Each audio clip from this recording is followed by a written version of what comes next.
Olá pessoal, boa noite. A gente vai começar a nossa transmissão ao vivo é, para discutir um livro sobre análise bioenergética, como para seguir esse programa, né?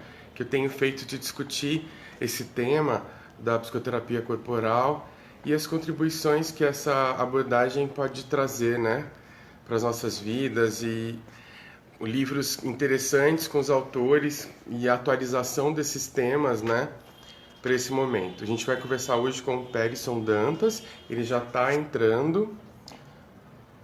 Olá, João. Estou ajustando a minha câmera aqui. Ok. Já está convidado para a conversa. Já está convidado. A gente vai esperar ele entrar e para fazer a apresentação e a discussão do livro que a gente vai fazer hoje. Perison, dá uma olhada no convite que eu já te mandei. Olá, Regina. Regina Favre, que honra ter você aqui na nossa conversa hoje. Pessoal, vocês podem conversar com a gente, fazer perguntas. Eu estou só esperando o Perison entrar, estou adicionando ele agora. Isso.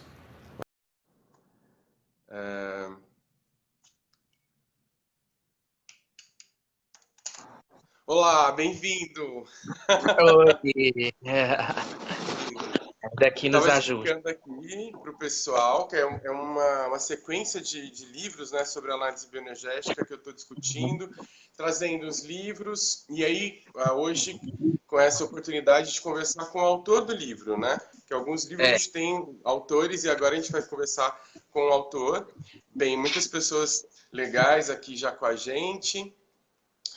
E olá, cadê você? voltei, Bem, oi, voltou. Bem, esse é o voltei. Perison Dantas, ele é o nosso convidado de hoje. O Perison, ele é graduado em psicologia, olha, você me corrige, mas pelo Federal, né, do Rio Grande do Norte, com mestrado Sim. e doutorado, aqui pela PUC de São Paulo. O Perison fez o doutorado sobre um tema muito atual, que a gente vai discutir hoje, que o resultado do doutorado se transformou nesse livro.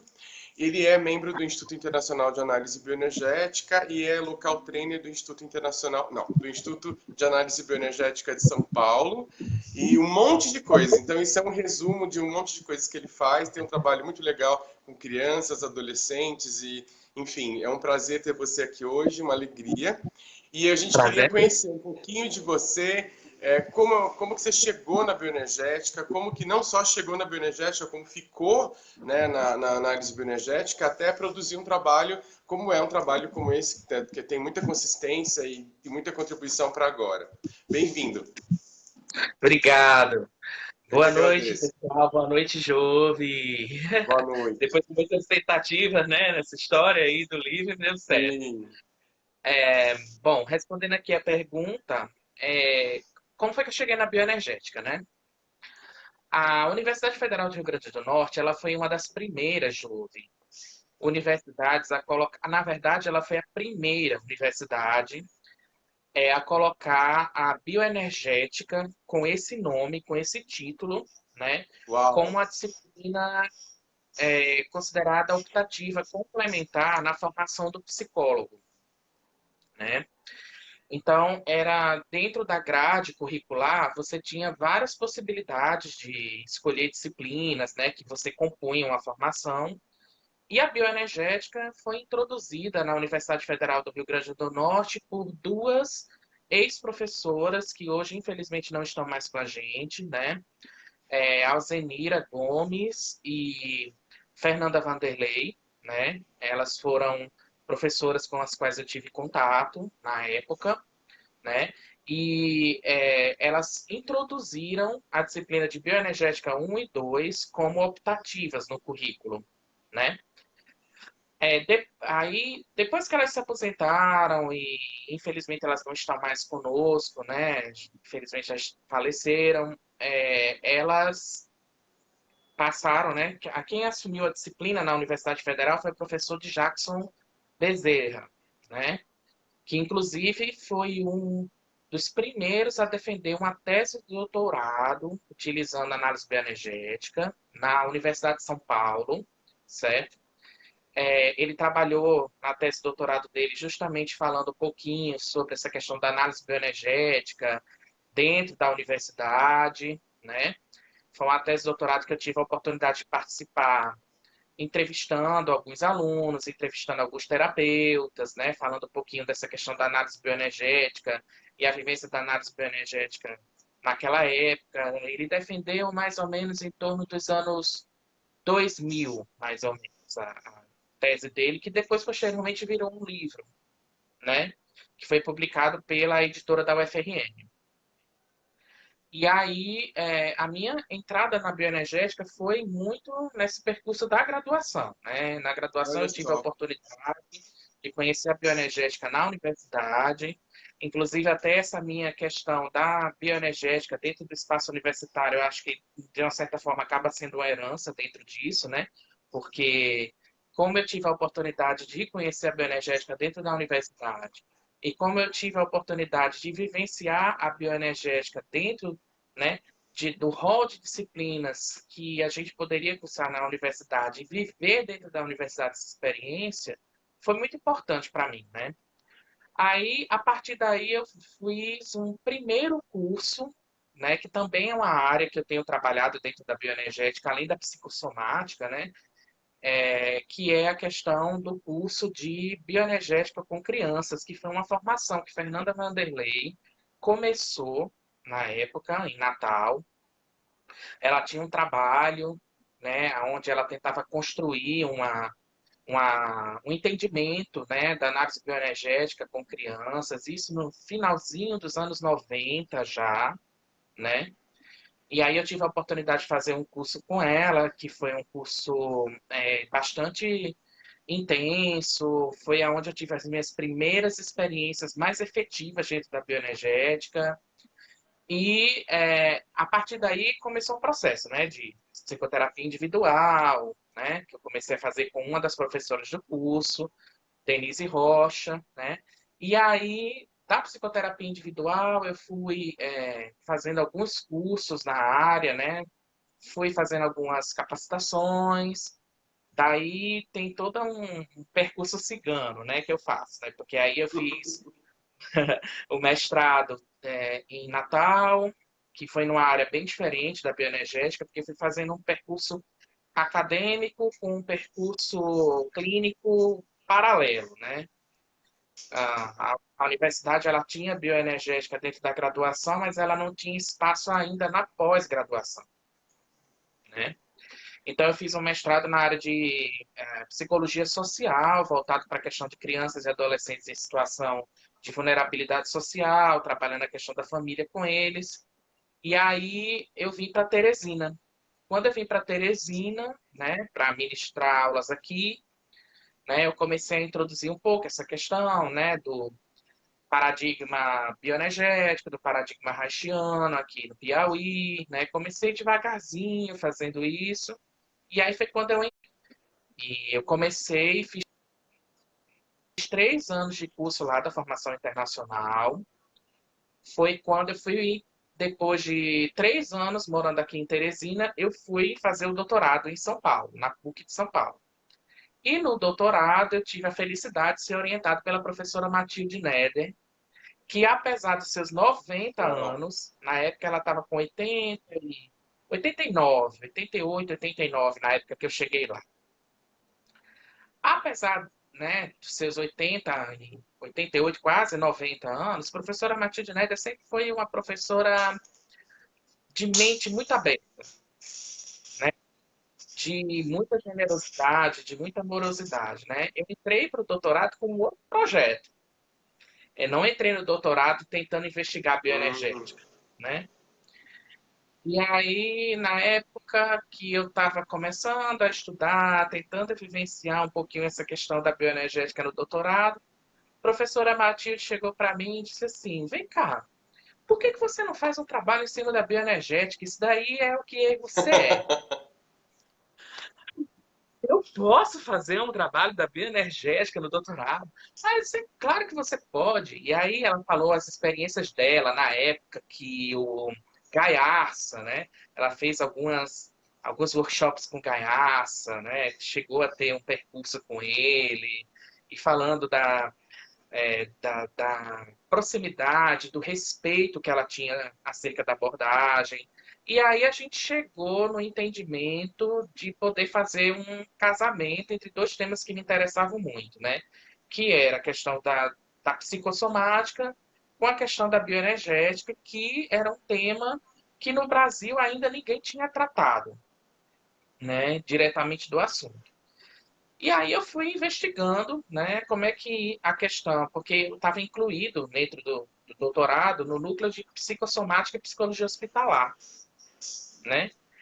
E aí foi quando eu pude ter a oportunidade de fazer um casamento, de tentar entender como é que a bioenergética poderia ser um tipo de terapia, já que ela se propõe a ser uma psicoterapia corporal, né? Diferente das psicoterapias verbais, né? Que trabalham eminentemente com a fala, né? Eu tinha uma hipótese na época de que a análise bioenergética, enquanto psicoterapia corporal, que trabalhava efetivamente o corpo, que trabalhava efetivamente as emoções, ela poderia ser uma abordagem, tá certo? Que seria muito eficiente para poder trabalhar pacientes com queixas psicossomáticas, né? Porque, afinal de contas, o que caracteriza um paciente com queixas psicossomáticas é justamente uma questão do corpo, né? Então, é um paciente que busca ajuda psicológica por um problema do corpo, por um sintoma que acontece no corpo, certo? Que aí a gente até vai falar um Sim, pouquinho é o seu sobre isso, livro. né? Mas, então, e aí, para fechar um pouquinho, né, esse meu percurso, quando eu fui para São Paulo fazer o doutorado, eu transferi a minha formação internacional do Libertas para o Uhum. IAPS, né? Aí eu fui fazer a formação em bioenergética no Instituto de Análise Bioenergética de São Paulo. Aí, pronto. Depois disso, né, dentro do Instituto, eu consegui a titulação de supervisor, a titulação de local trainer, né, que dentro da bioenergética a gente tem uma escada que a gente pode assumir enquanto carreira dentro da bioenergética, né? E atualmente eu estou no processo, né, de me tornar trainer internacional, né? Na fase aí final do processo, que é uma titulação que me dá direito a exercer o ensino da bioenergética, né, a nível internacional, né? Então a gente está aí nesse processo meio árduo, meio duro, mas muito gratificante também. Então, assim, a bioenergética para mim, antes de atender em bioenergética e antes de abraçar a bioenergética propriamente dita, né, eu costumo dizer que a bioenergética foi um casamento que parou e ficou, né? Porque eu tenho uma gratidão muito grande pela análise bioenergética, gratidão muito grande por todas as pessoas dessa comunidade. A bioenergética é uma comunidade internacional, uma comunidade muito bonita, de muito suporte, de muito afeto, e eu consegui encontrar muito afeto nessa comunidade, né? Então, eu tenho muita gratidão à análise bioenergética. A análise bioenergética está num movimento, e eu acho que, inclusive, o meu percurso de incluir a bioenergética nas universidades está muito congruente com o movimento que a bioenergética está tendo atualmente, de tentar cada vez mais se aproximar do mundo acadêmico, de fazer pesquisas dentro da bioenergética, né? Você é um dos exemplos que está, né, Jô, com sua pesquisa também, né, adentrando a bioenergética no contexto universitário, né, a gente teve todo o trabalho de alguns professores e algumas professoras na PUC de São Paulo, a gente tem o pessoal da USP, né, que o professor Paulo Albertini, que também já conversou aqui no Sim. Resenha, né, que desenvolveu bastante essa questão da terapia e da teoria haitiana dentro do espaço universitário. É um caminho um pouco difícil, mas é um caminho muito gratificante, porque as pessoas na universidade elas se sentem muito interessadas em conhecer, mesmo que elas não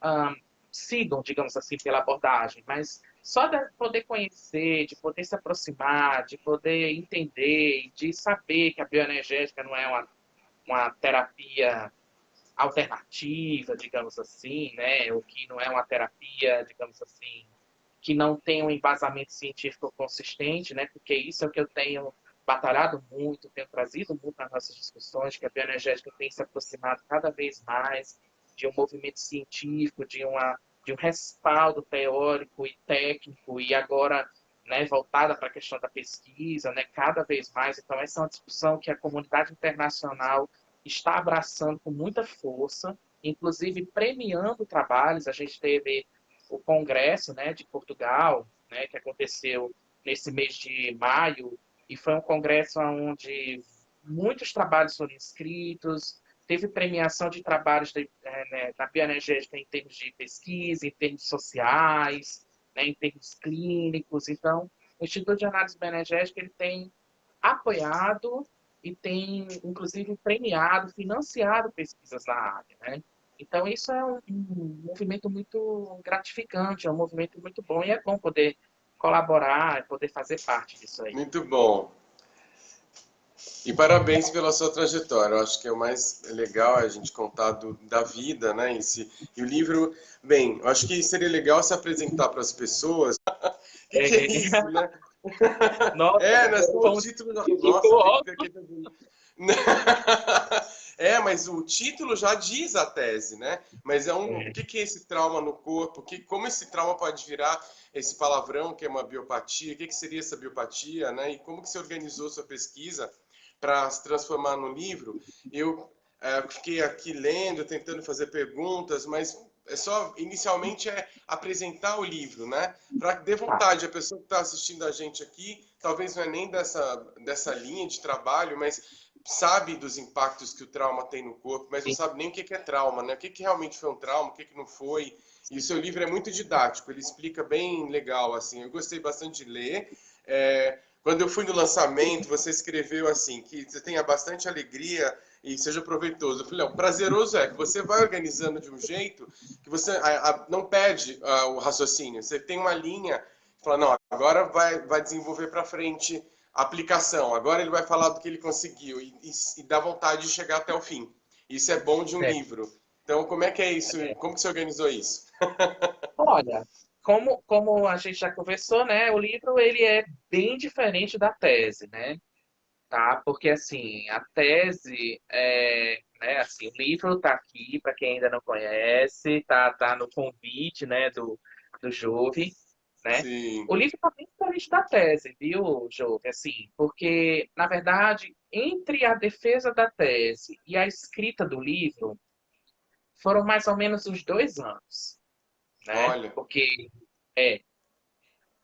É, porque assim, quando a gente termina o doutorado, quando eu terminei o doutorado, eu estava esgotado, estava muito cansado. Deve ser, nossa, conhece essa muito vida, né, Jô? cansado. Então, assim, eu não queria ver um livro, eu não queria ver nada na minha frente, eu não queria ver nada.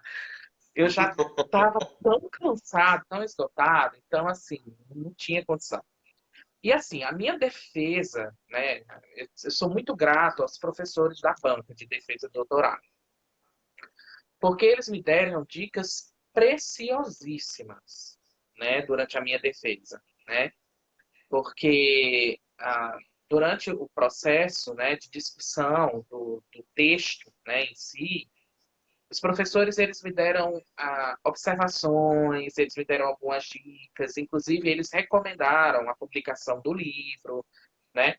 E o texto ficou muito modificado, né? Assim, e a minha preocupação na modificação do texto foi justamente no sentido de não perder o rigor acadêmico, porque, de uma certa forma, é um livro que é fruto de uma tese, né, de um processo, mas tentar trazer uma linguagem que fosse a mais didática possível para compreender um tema que é um tema muito complexo, né? De pensar, por exemplo, como é que do trauma você vai configurando um sintoma, né? E o que é que a gente pode fazer com isso? Se é que a gente pode fazer alguma coisa com isso, né? Então, o livro ele vai percorrendo, primeiro, num primeiro momento, né? Eu faço uma discussão acerca dos fundamentos teóricos, tanto dos autores a partir de Reich, né, e os Uhum. pós-reichianos, qual o entendimento que eles têm sobre a questão da psicossomática, né, e como é que eles compreendem, né, numa linguagem a partir do paradigma haitiano, essa questão da configuração dos sintomas corporais, né, nessa perspectiva.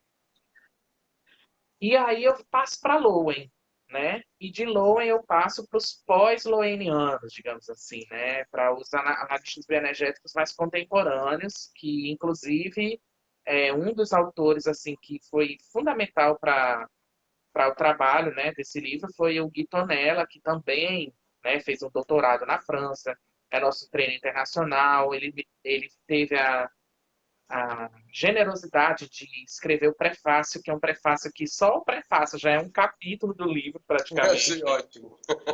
É É muito um bom. prefácio lindíssimo, né? Então, assim, eu fui muito, acho que a palavra certa é abençoado, né? Eu fui muito abençoado, É, porque eu mas você tive é bom. o Tonela para dar seu prefácio, Liane Zink para dar a apresentação do livro, que foi uma apresentação também super afetiva, com algumas reflexões muito interessantes que ela traz também. Então, assim, eu tive formadores muito amorosos, né?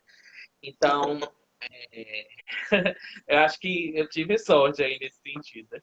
Então, eu vou começando nesse primeiro momento discutindo um pouco essas bases, né, da bioenergética, de como é que a bioenergética compreende as questões psicossomáticas. Aí eu Uhum. parto da premissa do Lowen, né? Porque o Lowen Sim, vai só uma coisa trazer interessante, que tem um gráfico que você... É uma imagem que é muito legal, que é essa daqui, que está na página 46. Aí eu fiquei sim, pensando, nossa, adorei isso aqui, dos olhos, do ouvido. Aí eu fiquei procurando, quem fez isso? Você que fez. Falei, olha que danado, ele é muito... eu falei, mas de onde ele tirou isso aqui? Qual que é o autor? Você, né? E assim, muito interessante, que você vê geralmente nos livros a marca da coraça, tá, e aí, porque tem livro que é focado nisso. E você, como é, tá no psicossomático, você foi colocando muito legal, quem tá vendo aqui. Ele vai dizendo é, dos órgãos, é, das funções dos órgãos e dos sintomas que isso. aparecem, muito legal. É. Porque aí é um entendimento que o pessoal da teoria haitiana faz acerca do encouraçamento por segmentos, né? Sim. Que aí, a partir do encouraçamento por segmentos, a gente pode lançar algumas hipóteses, né, em termos psicossomáticos. Uhum. Então, cada segmento dentro do paradigma haitiano diz respeito a um momento, né, específico do desenvolvimento, tá certo? Que vai ocasionar, né, encouraçamentos, né? Ou seja, contrações musculares crônicas, né? Que estão lá para impedir que a pessoa ela entre em contato profundo com essas partes do corpo, né? Tendo em vista que ela sofreu algumas frustrações que vão desde gestação, né? Uhum. Então, todo esse primeiro segmento diz respeito a essa questão desses primeiros momentos, gestação, parto, primeiros dias pós-parto, atravessando o desenvolvimento do bebê até a pelvis, que diz respeito às questões edípicas, né? Então, a terapia haitiana vai entender, né? Inclusive vai atuar sobre o paciente a partir da leitura dos segmentos e como é que esses segmentos vão se configurando de uma maneira muito própria para cada sujeito, né? Configurando couraças, né? Configurando Uhum. contrações musculares crônicas, né? Que aí vão criando uma arquitetura própria desse sujeito, né? E aí, lógico, se você tem couraçamento, você tem restrição, tá certo? Da pulsação. Você tem restrição, uma diminuição do processo pulsatório vital. Uhum. Consequentemente, você. E aí isso é importante. Eu tenho um cuidado no livro, né? Que eu acho que é um cuidado que eu sempre dou nas minhas aulas, quando eu falo de psicossomática. Até o próprio termo psicossomático, se você for ver, eu não coloco no título do livro, né? Não, Porque psicossomático ficou muito vinculado à ideia de que questões psíquicas são a causa unilateral dos problemas orgânicos, né? É como se... E aí as pessoas, no senso comum, ainda associam muito, tipo assim, eu somatizei, né? Tipo assim, é. como eu guardei uma emoção, reprimi uma emoção, eu adoeci e somatizei. Então, no senso comum, as pessoas, isso virou um termo que está espalhado aí no social. Mas hoje a psicossomática questiona bastante esse termo, certo? Porque não se fala mais da ideia de que o psíquico é a causa do somático. Isso é um reducionismo, né? Que se coloca desde, né, Platão, tá? Quando a gente pensa na filosofia platônica, né, porque geralmente quando você lê os livros de psicossomática, você vê, mas é o dualismo cartesiano, né? Se coloca a culpa em Descartes de um Não. problema que é muito mais antigo do que ele, tá certo? Então, se a gente for parar para pensar, é um problema platônico mesmo, né? Se você pensar nessa questão de que existe um plano das ideias e um plano, né, material, e que esse plano das ideias, o plano material nada mais é do que um reflexo desse plano das ideias, que é um plano perfeito, né? Ou seja, você tem algo imaterial que é perfeito, que é sublime, que a gente pode conectar como alma, digamos assim, né? E que se reflete nesse plano aqui, que é um plano imperfeito, que é um plano infinito, que é um plano que é só reflexo. A consciência nada mais é do que esse reflexo que vem desse plano outro, Isso é um né? problema seríssimo, porque esse problema, na filosofia antiga, fica essa. Não é uma cisão, sabe? É uma inferiorização. Aí na Idade Média, o corpo é só um instrumento, então ele não tem nenhuma vez. Por isso que esses corpos poderiam ser sacrificados, flagelados, mortos na Inquisição, porque eles eram instrumentos. O Descartes tem um Isso, grande papel. O Descartes é importante, porque quando ele faz a cisão, ele dá um lugar que o corpo não tinha. Ele dá um lugar que exato. o corpo tem que ser ouvido e tem outras razões que não é da mente. E aí a gente vai ter É toda essa galera, o Spinoza e outros que vão ser mais legais com o corpo. Mas isso. quando eu achei muito legal da sua tese, que é você vai o tempo todo, desde o primeiro capítulo até o final, você vai dando o que é, não é algo mental, corporal, tem questões socioeconômicas, questões culturais, relações, e isso é muito Reichiano no seu trabalho. Porque o Reich não estava É, pensando uma teoria descolada da realidade, estava pensando em realidade concreta. Então é muito legal ver isso desde o comecinho até o final do livro. Você está muito nítido, assim, olha, essa pessoa que está falando comigo aqui tem uma doença, mas ela é atravessada pela economia, pela cultura, pelas relações é, sociais, pelo gênero, pelas violências domésticas. Eu falei, uau, é isso, né? Isso é muito atual. é porque, assim, né? Quando a gente pensa na verdade, o psicológico, né? Porque o que acontece na questão psicossomática que ela é tão misteriosa e ela é tão intrigante, né? Porque geralmente os pacientes que são atribuídos como psicossomáticos, tá certo? São pacientes que a medicina não deu conta, tá? No paradigma reducionista, de achar uma causa para o sintoma, uma causa orgânica, Uhum. certo? Então, são pacientes que geralmente passam por vários médicos, várias especialidades, várias consultas, às vezes procedimentos invasivos desnecessários, tá certo? E não acham nada, nada Sim. que justifique o sintoma, certo? Ou nada que possa tratar o sintoma, né? Porque geralmente o aí como a medicina fracassa nisso, vira psicológico. Então, geralmente os médicos dizem: você não tem nada, não existe nada que justifique você ter a doença que você tem. Então, você vai para uma assistência psicológica. Aí chega o paciente na nossa assistência psicológica, Jô, dizendo o seguinte: olha, eu já fui para médico tal, já fiz exame tal, já fiz isso, já fiz aquilo. Muitas vezes eu já tive paciente que chegou com um catatal de exame assim, Nossa, sacola. meu Ou Deus. eu já tive uma outra paciente que chegou com uma apostila encadernada de tudo que ela pegou na internet do problema de saúde dela, certo? Então ela foi passando, ela era a especialista no assunto. Eu não sabia, Você tem uma coisa, né? hipocondria, você explica Nada, aqui. né? E aí eles chegam querendo que a gente trate eles como o médico trata. Porque eles querem que a gente diga qual é. O que que eu tô. Já que é psicológico, então, eu estou pensando alguma coisa errada, É. eu estou sentindo alguma coisa errada, ou estou fazendo alguma coisa errada. Então, diga o que que eu tenho que pensar, sentir ou fazer para o meu Melhorar. sintoma acabar. Ai, meu Deus. Entendeu? E isso é fruto desse paradigma dualista, de Uhum. causa e efeito unilateral. Então, a gente, enquanto psicólogo, a gente, enquanto psicoterapeuta que trabalha com a psicologia, a gente tem que ter muito cuidado para não assumir esse discurso da causa psicológica também, entendeu, Jô?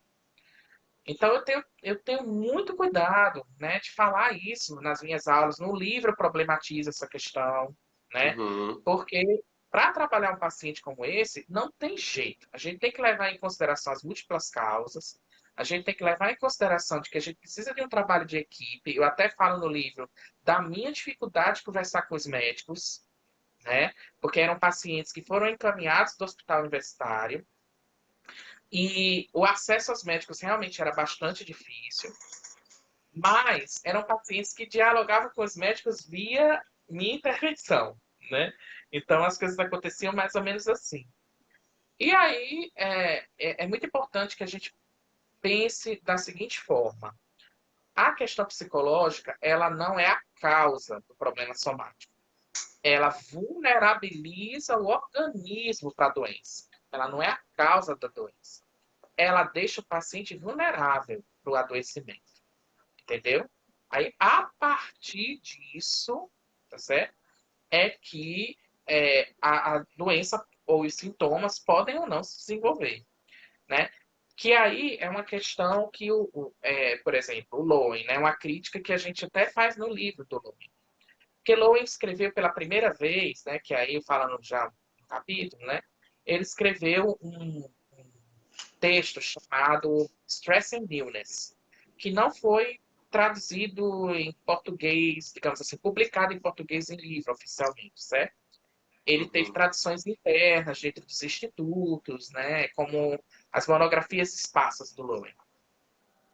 E aí, o que foi que aconteceu? Né? Nesse texto, ele vai trazer uma hipótese que eu vou desenvolvendo no livro, que é a hipótese do trauma, certo?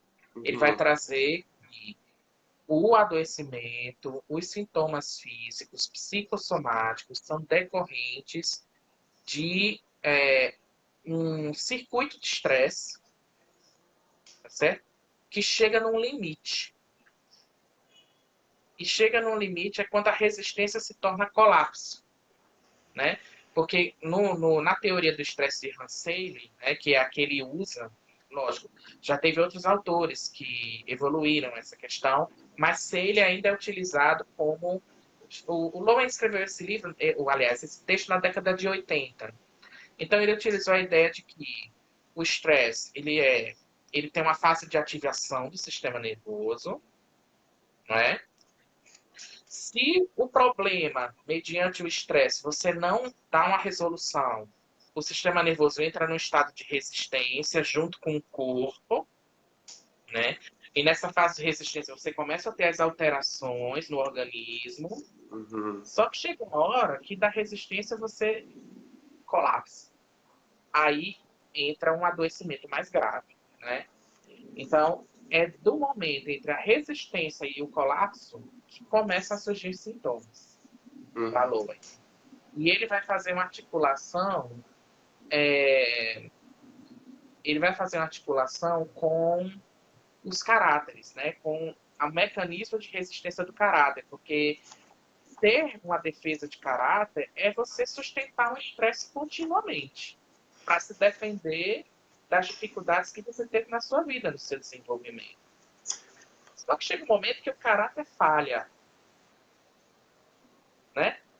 Quando o caráter falha e colapsa na defesa, uma das formas que o organismo tem de lidar com essa falha da estrutura de caráter é o adoecimento físico,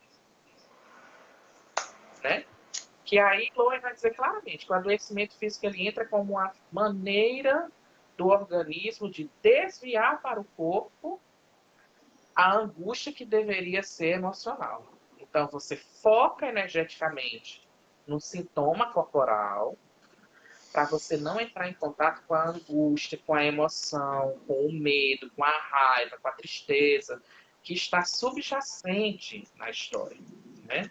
Então, eu parto, e aí entra a história do trauma, né? Ele vai falar que o desenvolvimento dos caráteres tem a ver com fatores, logicamente, de frustração, de trauma no decorrer do desenvolvimento.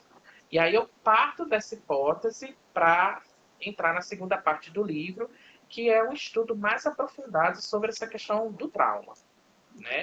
Como é que a análise bioenergética, como é que as terapias corporais vão entender, então, já que o trauma, né, ele é um fator decisivo, tá certo? Para a configuração, né, da vulnerabilidade somática para o desenvolvimento de um adoecimento, então, como é que a gente pode entender o trauma?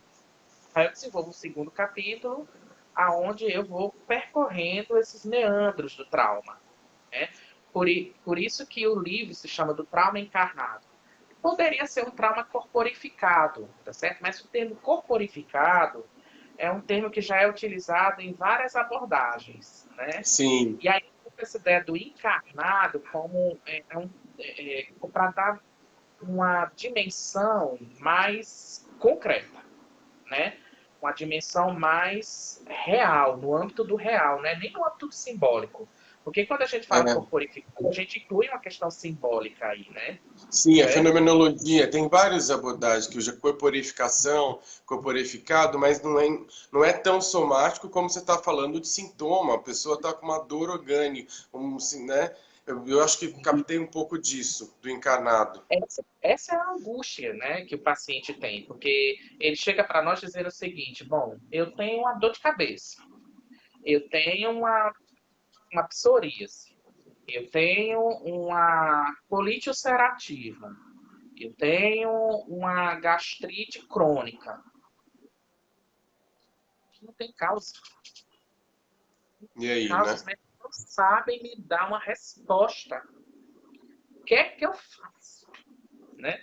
Aí essa bendita criatura chega nos nossos consultórios nessa angústia, né? Desse nada que é tudo, né? Então, e aí eu vou tentando entender esse paciente a partir desse sintoma, né? Qual é a função desse sintoma na vida do sujeito e como é que a gente pode, a partir da função desse sintoma, começar a estabelecer uma relação terapêutica, né? Que pode ajudar, porque na verdade o adoecimento ele é visto muito nesse paradigma dualista como algo a ser combatido, a ser eliminado. E num paradigma psicossomático, né, no paradigma bioenergético, integrativo, a ideia é entender o sintoma como um convite para mudar, um convite para transformar o estilo de vida, que não é fácil, né? É muito mais fácil o paciente ter uma relação ego-distônica com o sintoma, tipo assim, me cure dessa vitiligo, mas não me cure. Me cure da dor de cabeça, arranque ela de mim, mas deixa eu ficar com meus problemas, com a minha neurose, com o meu estilo de vida adoecido, né? Com meus problemas de relacionamento, com um trabalho que eu detesto, com uma vida sexual insatisfatória, né? Eu não quero mexer em nada disso. O que eu quero é que você tire a minha dor de cabeça, né? E na verdade a doença ela vem para muitas vezes fazer a pessoa parar, né, Jovem? Para. A doença vem para dizer, para, olha para a tua vida, olha o que, é que você está fazendo com você, né? Olha para o seu redor, né? Porque a doença ela vem como um olhar, logicamente, interno, mas que convida você para olhar para os lados, para os diversos fatores que você precisa fazer modificações, né? Então, Aí no trauma eu vou trabalhando justamente essa ideia, né, de como é que o organismo funciona dentro do trauma, porque aí a gente tem toda uma contribuição da teoria polivagal que nos mostra uma terceira resposta, diferente das que as teorias de estresse clássicas traziam, né? Porque as teorias de estresse trazem que o organismo ele tem duas respostas principais, que foi aonde Reich ficou, né? Que é a resposta de luta, a resposta de fuga, né? Uhum. E as teorias do trauma vão trazer uma terceira resposta que é fundamental nesse processo, que é a resposta de congelamento que acontece no sistema Sim. nervoso vagal. Então, o congelamento diz respeito a algo de um medo muito profundo, de um medo muito visceral, de um medo que a- relacionado a uma experiência de ameaça à sobrevivência, né? Um medo muito enraizado no organismo, né? E aí, esse circuito do medo, por meio do sistema vagal, vai deixando o organismo sobrecarregado, porque você fica com um medo que você não sabe às vezes nem dizer o nome. Daí a questão dos transtornos de ansiedade que a gente vive no mundo de hoje, o pânico, tá certo? Né? Enfim, a hiperativação que a gente está sendo submetido o tempo inteiro, num cotidiano tão violento, né, em que a gente Sim. vive, por exemplo, um contexto, né, no nosso país, no mundo de uma maneira geral, tive muitos sustos constantes, né, e de uma tensão que vai se criando profunda, sutil e profunda, né?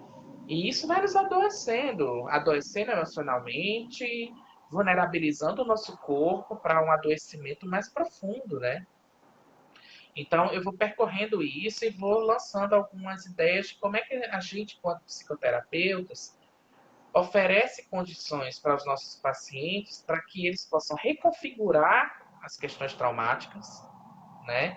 E a partir da reconfiguração das questões traumáticas, eles possam adquirir recursos de resiliência, né? Porque a doença Sim. pode ser um convite para uma transformação de vida muito melhor, entendeu? Assim como a doença pode ser um convite para um olhar a sua vida na perspectiva do autocuidado contínuo. Porque tem doenças que não vão ter cura. Vai ter doenças que vão, na verdade, exigir de você uma atitude de autocuidado, Sim. né? Uma atitude de olha para sua vida e cuida de você da melhor forma possível, né? Não, não caia nas armadilhas de disparadores emocionais que vão fazer com que você adoeça ainda mais, né?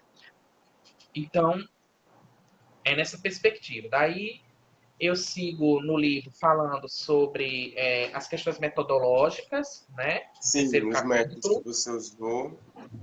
Isso. E aí eu vou fazendo uma reflexão bem, ah, digamos assim, falando um pouquinho dessa questão da pesquisa na clínica, na importância da pesquisa clínica, né? De um viés mais qualitativo, de tentar abranger os sujeitos, né? Porque muitas vezes porque isso foi interessante na minha. Eu assumi no livro que eu sou um pesquisador qualitativo. Ponto. Porque Sim. na tese, o que foi que aconteceu? Na tese ainda, que inclusive foi uma das críticas que eu levei na tese, né?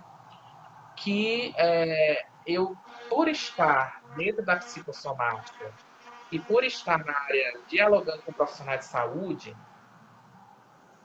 eu me senti muito obrigado. Aí foi uma coisa super egóica em mim, né? Porque a professora Matilde, né, ela disse, olha, seria bom, mas ela nunca disse que era uma coisa obrigatória, né? Então eu me senti obrigado a trazer algumas questões quantitativas, mostrar alguns dados, algumas estatísticas em cima de alguns instrumentos de teste psicológico, sabe? Como uma forma de dar uma configuração, ó, eu tenho uns dados aí, umas tabelas, uns dados quantitativos bacanas. Então dá para a gente pensar uma questão de discutir a medicina, um diabo quantiquale, né? Tá lá, porque ainda em saúde se dá muito valor aos É, números. tabela e proporcional, como pode melhorar isso? É, isso, né? Aos números, a questões estatísticas, aos desvios padrão, às epidemiologias, né? Enfim. É, E aí, a banca disse, olha, o seu trabalho é qualitativo, é clínico. Essa é a riqueza do seu trabalho, então assume isso. que legal. Perfeitamente. Muito obrigado por me É, respaldarem nesse lugar, porque era tudo que eu queria ouvir, né? E aí no livro eu vou fazendo a reflexão em cima disso, né? Dessa questão do método qualitativo, do método clínico, a importância de transformar, porque a gente eu sempre também digo nas minhas aulas, né? A gente que trabalha na clínica, a gente sabe que as coisas que a gente faz funcionam, mas a gente ainda pesquisa e publica muito pouco. uhum, E aí é um capítulo que eu acho que eu faço meio uma auto-reflexão no sentido assim, poxa, como é importante a gente poder publicar, como é importante a gente poder refletir, construir conhecimento a partir da clínica, né? Então, eu vou fazendo esse percurso antes de chegar do creme de la creme no livro, né? Que são os estudos de caso, né? Que aí eu muito trago legal. Aí 8 começa a página passagens. 109. Quem tem o livro, estou seguindo o livro. É, é. Porque, Vamos na lá. São os verdade, tem um casos. caso. Que eu acho que É, você dizer assim do seu lugar de método é, recupera um pouco o que a gente começou lá na nossa conversa, que é ver o corpo atravessado por todos os fatores. E aí você pode deixar claro, olha, essa pessoa nasceu em tal lugar, ela passou por tal problema. Isso não é simplesmente psicológico, tem todo um contexto social que ela está inserida. E aí esse lugar do método te dá validade para o que você está falando. Eu acho muito legal. e é uma introdução para as pessoas entenderem qual é do lugar da minha fala, né? Sim. Antes dos estudos de caso, né? Como foi que eu pensei? Como foi que eu construí? Que lugar foi que eu comecei a pensar esses casos, né? Porque eu achei que era um capítulo que precisava entrar. Porque, por exemplo, esse terceiro capítulo não é o capítulo que está na tese, né? Do jeito que está aqui. Foi totalmente repaginado, reconfigurado. Nossa, totalmente diferente, né? Então, o capítulo 3 é um capítulo bem original. O capítulo 4, que é o capítulo dos estudos de caso, eu incluí mais estudos de caso, que é a tese, ela tem 6 estudos, no livro 100 são 8, Uhum. né? Certo? E aí eu vou descrevendo, tá certo? Todos os estudos de caso, né? Numa perspectiva narrativa, né? Uhum. Falando, e aí eu me exponho, né? Eu vou trabalhando minhas questões contratransferenciais, Muito vou bom. trabalhando a questão da relação terapêutica, vou trabalhando qual é a perspectiva diagnóstica que eu faço do processo, né? E algumas reflexões que eu vou costurando, né? Trazendo os elementos das questões teóricas anteriores para tentar também entender o caso e como é que cada caso se configurou de uma maneira muito diferente, né? Então, são 8 mulheres, né? Isso também é uma questão interessante, né? Porque, inclusive, bate, né? Se a gente for parar para pensar, são as mulheres que desde sempre, culturalmente, estão muito mais preocupadas, né? Com o autocuidado, com o buscar de si, né? E o contato com as emoções, né? Então, assim, a gente tem tido uma mudança, né? Por exemplo, eu na minha clínica tenho recebido mais homens ultimamente, né? É, muito Mas a minha interessante. Esse clínica, ano também. eu sempre foi uma clínica do feminino. A minha clínica sempre foi uma clínica muito da mulher, né? Assim, eu tenho uma frequência muito grande das mulheres no meu consultório.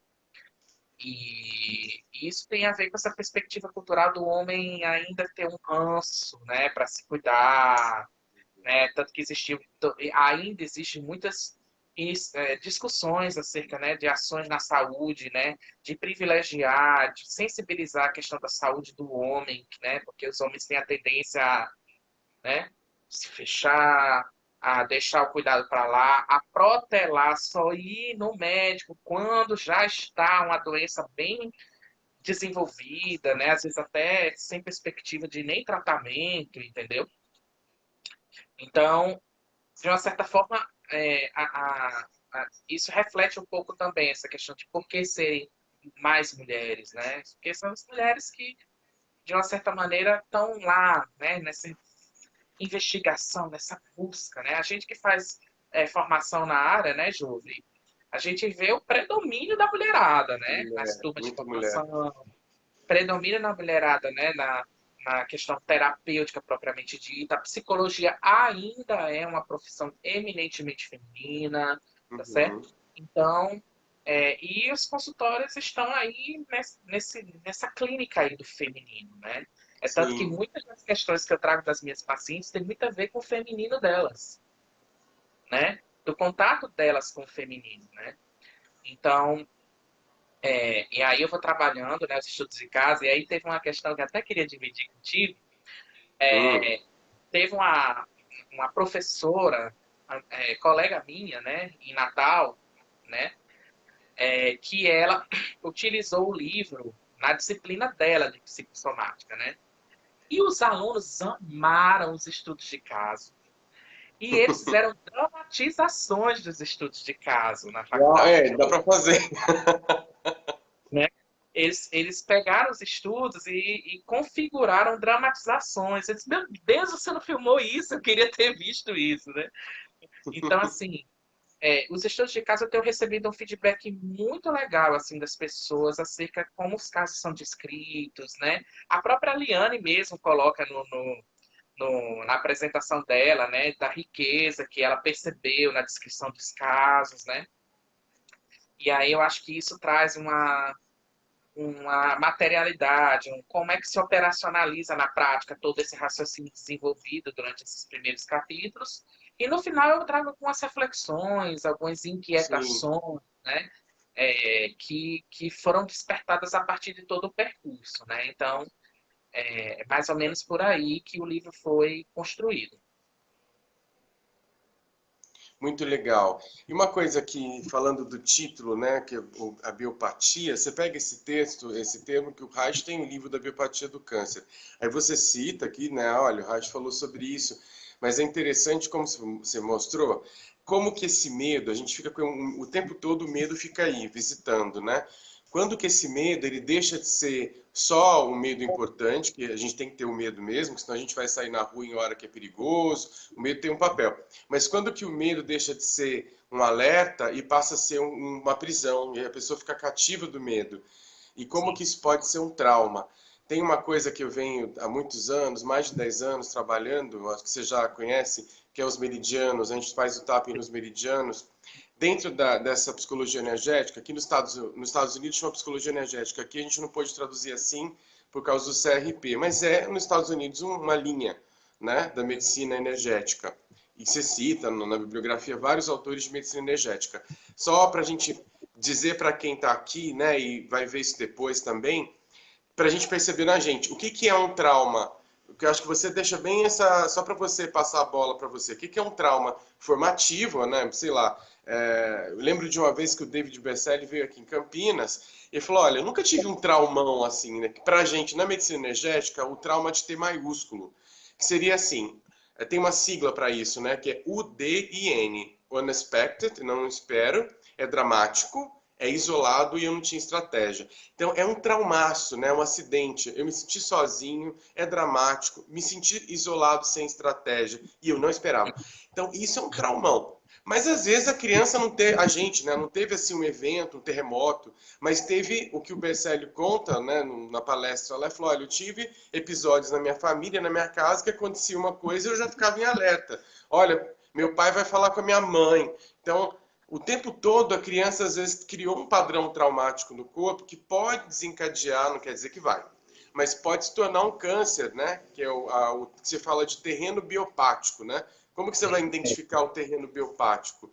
E a gente começar a olhar para isso. Aí eu acho que é um lugar legal da tese que se fala tanto no grupo, as técnicas bioenergéticas podem ser feitas em grupo para um alívio de um trauma T maiúsculo, mas para um processo formativo é importante um trabalho continuado, né? Como que isso é legal para a gente pensar assim, nossa, que legal, vi o livro dele, ele fala de muitas coisas e vou fazer sozinho na minha casa. Olha, não dá, por mais que você dê passos, né, de evolução do trabalho, é um trabalho, às vezes não dá. Como que é isso, né? Passando a bola para você, esses diferentes Certo. tipos de trauma, câncer, etc. Tá. Só para a Eu, gente fechar, a gente está com um recorde de tempo e o Facebook não derrubou a gente. Vamos continuar aqui. Facebook derruba, É, é? dá uns 45 minutos, ele começa a fazer a conexão ficar ruim. Então a gente tem Valeu, assim uns Vitor. 5 minutos daí para fechar. E acho que essa pergunta é mais para te provocar. Como é que a gente atualiza isso assim, né? Seu Tá. livro já é muito atual, traz um monte de coisa atual. Só que a gente Não. escuta isso, Tá. né? Então, na verdade, existe uma diferença aí, né, Jove, que eu acho que é uma diferença importante. O trauma, na verdade, tem todos esses elementos que você coloca, tá? Só que existe uma diferença entre trauma de desenvolvimento e transtorno de estresse pós-traumático, Isso. tá? Então, aqui a gente está falando eminentemente, quando a gente fala de biopatia, a gente fala de trauma de desenvolvimento, tá? Então, o trauma ele tem realmente todas essas características. Ele é inesperado, ele é isolado, como você mesmo falou. Ele tem esse elemento inundante, tá E a certo? gente tem que ser E, estratégia, né? O recurso que a gente tem não dá. perfeito. Então, aí é isso que eu tô querendo te dizer. Quando a gente diz, eu não tenho nenhum trauma, certo? Só que a questão é Você que não o bebê. nasceu. Exatamente! É disso que a gente está falando.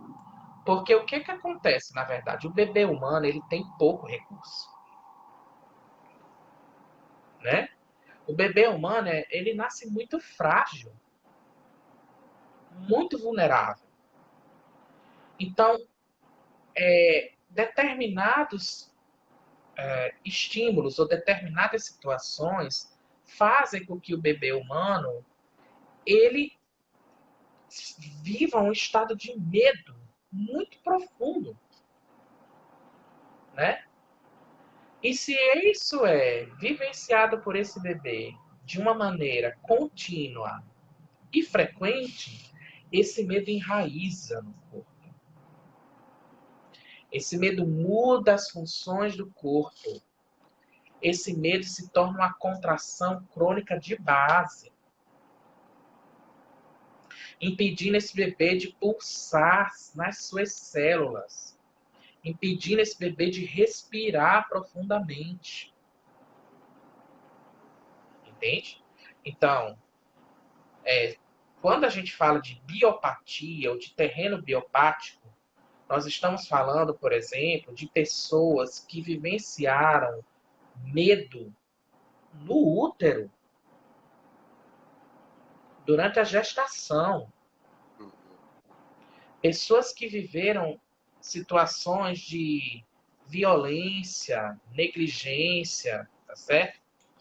Desconexão afetiva, né?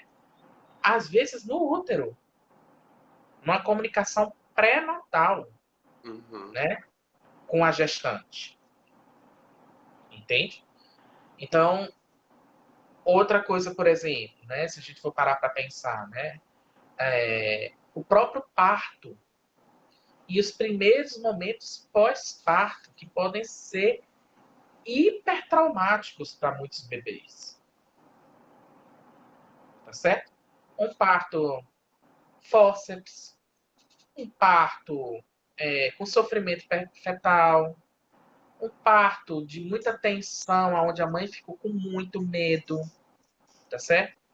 Um parto marcado por violência obstétrica, Uau. tá certo? Um parto marcado pela, vamos supor, né, uma cesárea, aonde o bebê, né, ele nasce já drogado, porque a anestesia, né, droga o bebê, tira totalmente as sensações de bebê no momento do nascimento. Ele não sente a experiência de nascer, né, de participar do nascimento. Ele é tirado, né? Ele é arrancado do útero, né? Então são experiências que o organismo passa no nível basal que não passam pela memória cognitiva. Porque o cérebro do bebê não registra isso cognitivamente. Tá certo? São memórias pré-verbais. São memórias que ficam no sistema nervoso mais profundo, mais basal, que não passa nem pelo pensamento. E que são contrações, são vivências de contração, tá certo? Que, lógico, aí você vai dizer, então quer dizer que o bebê viveu uma experiência no útero, ele está fadado a ter uma doença como um câncer no futuro? Não necessariamente.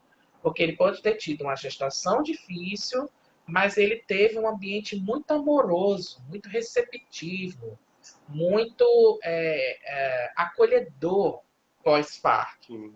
É que E esse reparou essa pessoal experiência. agora, sim, lembrando um pouco da epigenética, e todo mundo que está falando agora de epigenética, das constelações, o campo mórfico, o meio ambiente, ele influencia, né? Então, ele pode ter, por mais que o parto foi difícil, ele teve holding, né, naquele lugar, ele foi acolhido bem. E aí as células vão responder. Eu achei interessante, só para falar do livro seu, que eu achei interessante. Você faz uma coisa da que a gente chama de curva de energia, né? Que é a tensão, carga, Cara, depois descarga e relaxamento. E a gente está numa sociedade que só dá tensão e carga. Tensão, a gente não tem espaço para descarga e relaxamento. Se a gente já carrega esses medos da barriga da mãe, vai levando esses medos para a vida, e num ambiente que só dá tensão e carga, o terreno biopático está ali para ser adubado, né? E você tem uma, também é seu, né? Que é esse esqueminha que você criou aqui, que a gente faz da curva de energia, da curva do orgasmo, com os ciclos do sistema nervoso. O que ativa no sistema nervoso? Como que é? E pensando no nosso cotidiano, como que seria isso, Pérez? O que a gente pode trazer para a gente? eu acho que no nosso cotidiano a gente tem muita carga, tá? Mas também a passagem da descarga para o relaxamento é impedida, sabe, Joviniano? Porque a gente está no mundo da. Como até você discutiu bastante com a Liane, da questão da sociedade do cansaço, né? A gente Sim, está no mundo de um estresse. O que acontece? As pessoas, elas vão no estado de resistência, tá certo? E as pessoas, elas estão dependentes químicas do estresse, nossa. sabe?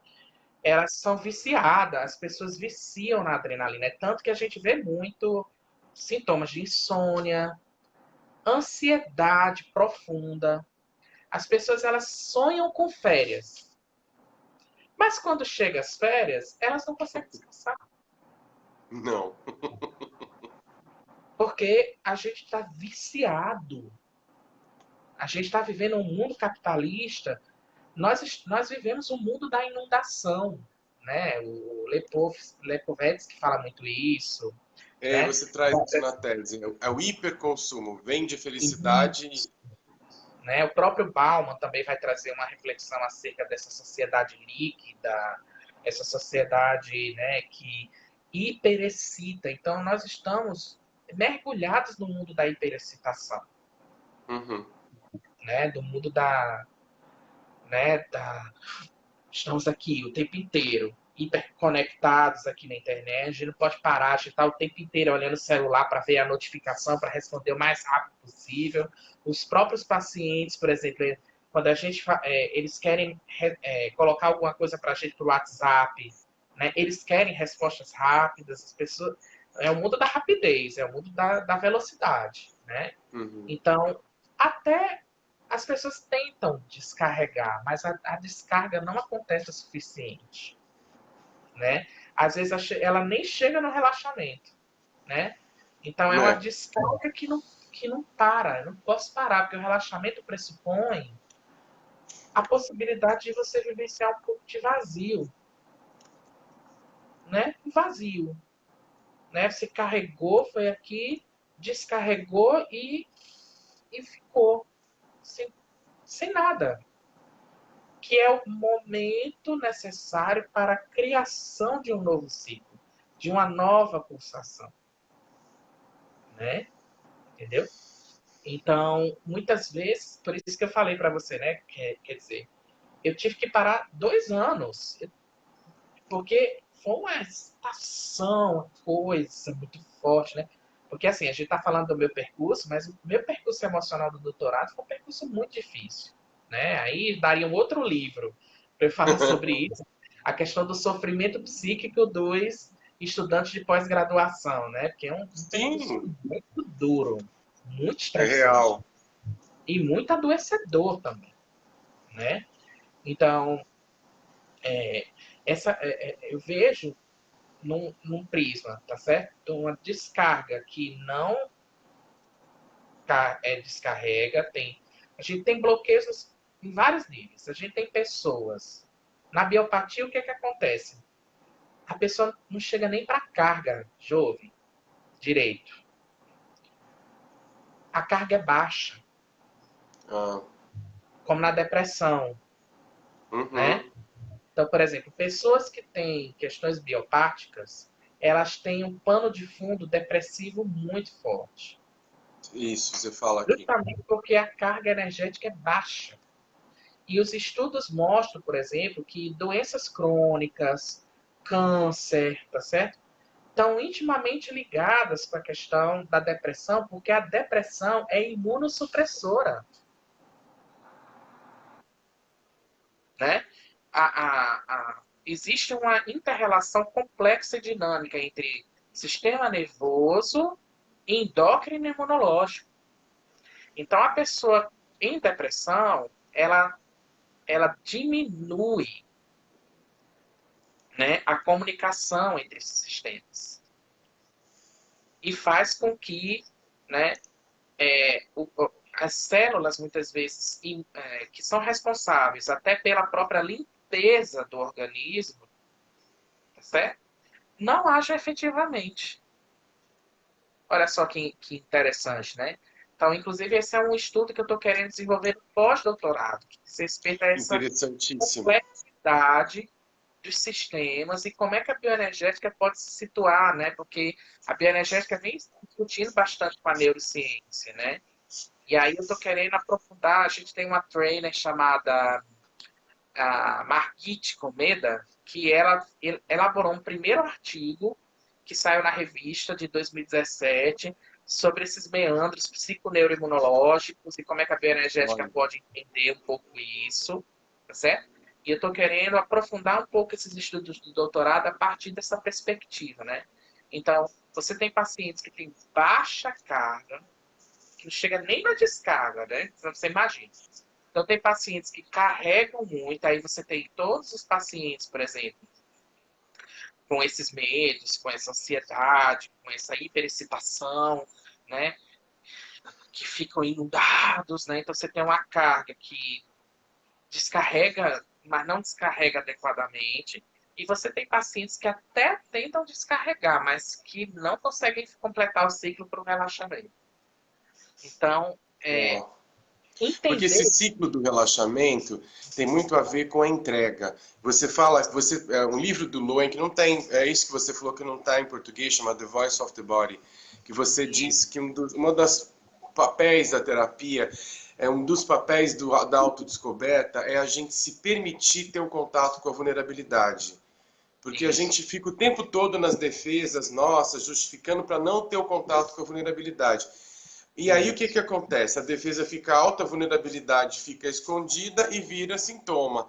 E aí você está dizendo uma coisa tão interessante, quer dizer, olha, respira, você fala várias vezes, ó, se você respirar, prioriza a expiração, quer dizer, o esvaziamento, como que é ficar com esse vazio e ter contato com essa Isso. vulnerabilidade é muito É, interessante, que é um grande desafio.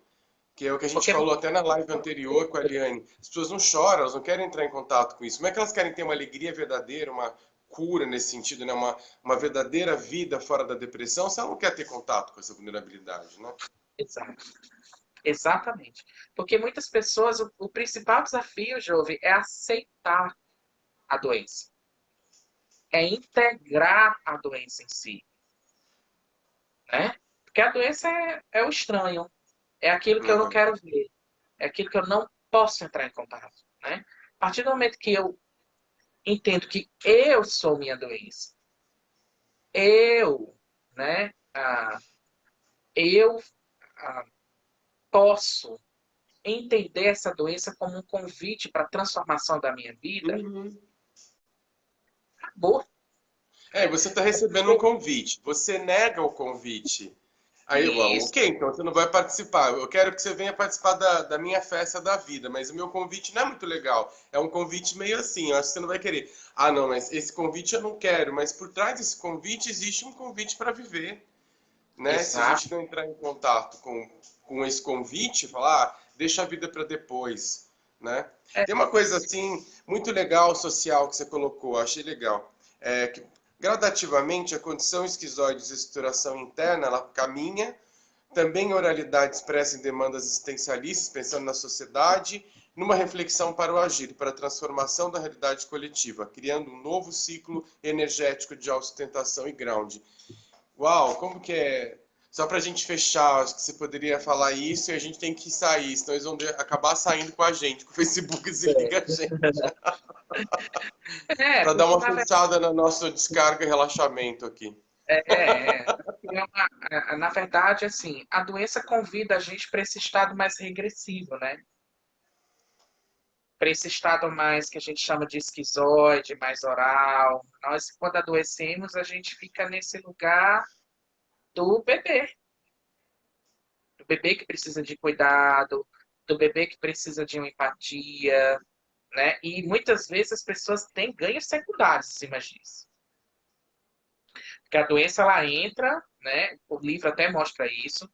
A doença, ela entra como uma forma de fazer com que as pessoas te tratem como um bebê, ou às vezes a doença ela entra como uma forma de você não entrar em contato com as suas questões sexuais, tá certo?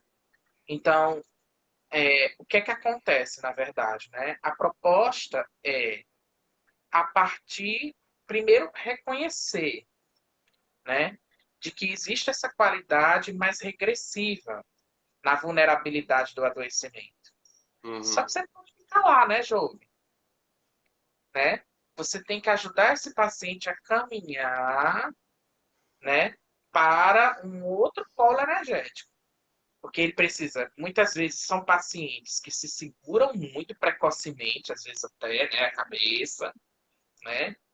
E a doença vem para derrubar essa defesa e dizer, volta para cá porque é aqui que o seu corpo precisa chegar, né? E aí o paciente fica brigando contra a doença para não sair desse lugar da defesa rígida, mas o paciente vai para cá. Só que aí ele precisa, a partir daí, se sustentar de uma outra forma, que não precisa ser se sustentar numa rigidez para esconder, muitas vezes para mascarar a vulnerabilidade. Mas é uma autossustentação, né, reconhecendo, né, esses pontos de dor, integrando essas dificuldades na sua própria história e construindo recursos para levar a vida em frente do melhor sentido. Porque você foi falando, e às vezes o convite para da doença pode ser, logicamente, para transformar a vida, mas às vezes o convite para da doença é a morte. E é como você pode, até a morte, também reconfigurar a sua história, reconfigurar a sua vida. Por exemplo, uma das pacientes que eu falo no livro, ela foi uma paciente que eu perdi. Ó, Né? Ela foi uma paciente que eu perdi. E ela coloca, né? Ela foi uma pessoa que, quando a gente se separou, ela continuou falando comigo em alguns momentos, e foi muito importante, né? Os nossos encontros. para ela. Quer dizer, nós, enquanto terapeutas, somos potencializadores de reconfigurações da história de vida das pessoas, mesmo que seja para que elas possam melhor morrer. Entende?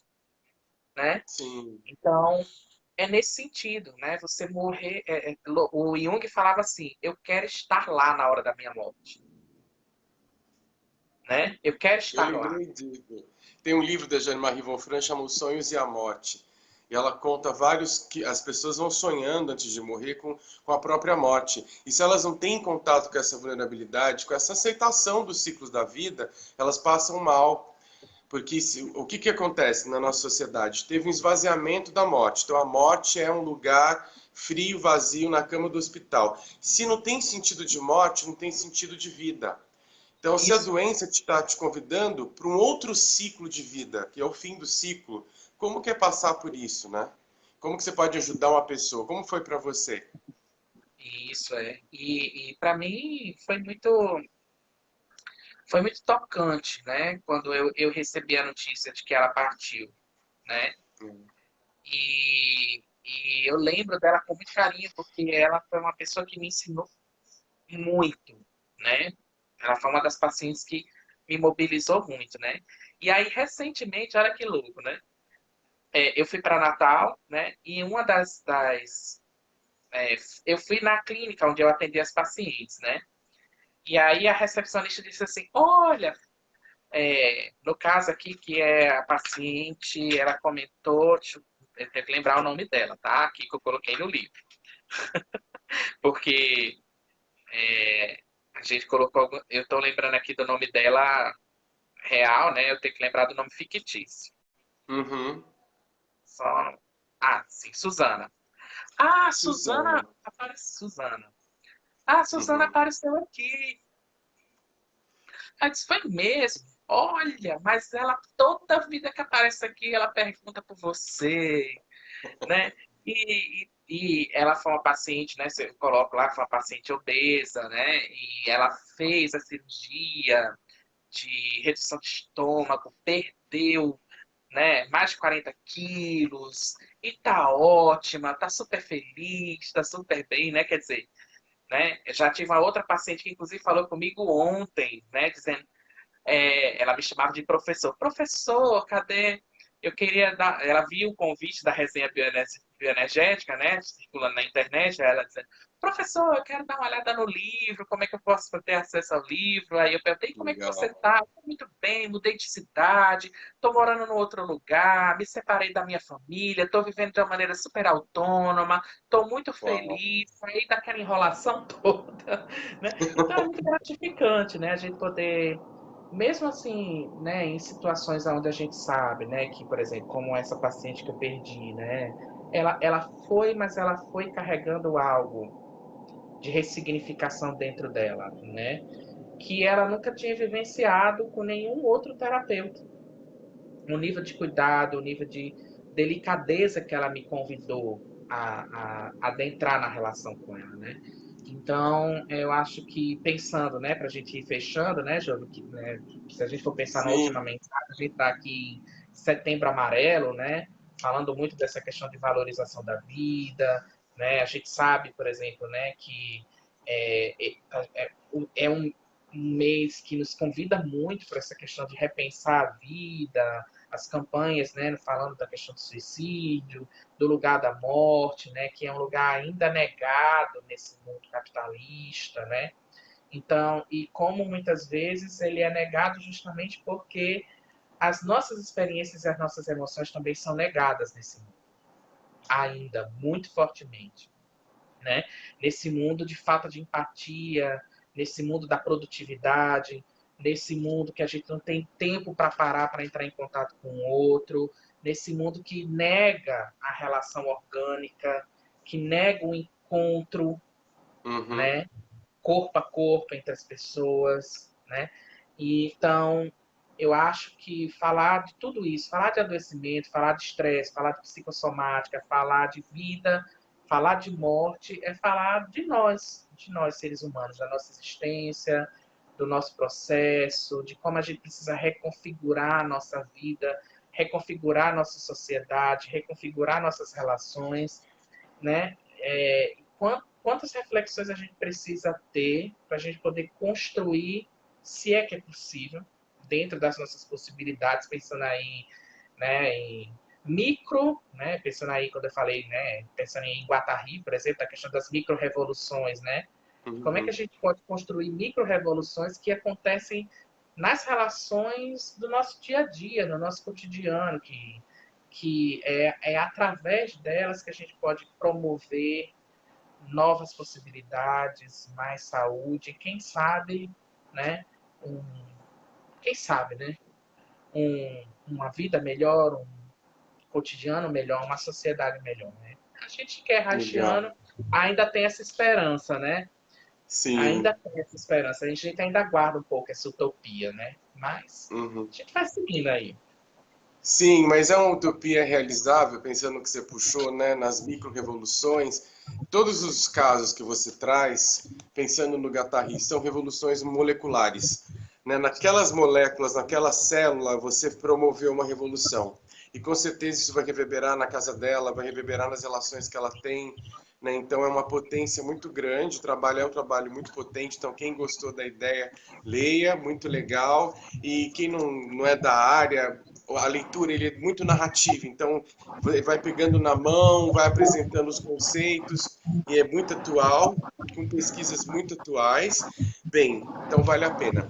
Querido, muito grato pela sua disponibilidade de Graças a compartilhar. você, Primeiro, pela querido. disponibilidade de você, nesse contexto, né? Pensando no revolucionário que é ser você. Não desistir de ser você durante todo esse processo é o que foi que trouxe esse livro, né? Para todos lerem. Então, essa confiança na vida que você teve até o percurso e terminar e isso virar um livro. E outras pessoas podem fazer as suas evoluções moleculares também, lendo. E é isso, muito grato. Grato a todo mundo, a Gleice que comentou, Sônia Altman e todas as pessoas que ficaram desde o começo com a gente aqui no Facebook. Muito grato pelo apoio, vocês estão aqui desde o Valeu, início. pessoal. Uma galera que apoia aqui essas lives. Depois ela vai ficar aqui no Facebook, ela fica disponível. Depois eu baixo ela no YouTube. Talvez eu divida em Valeu. algumas partes, vamos ver como é que vai ser.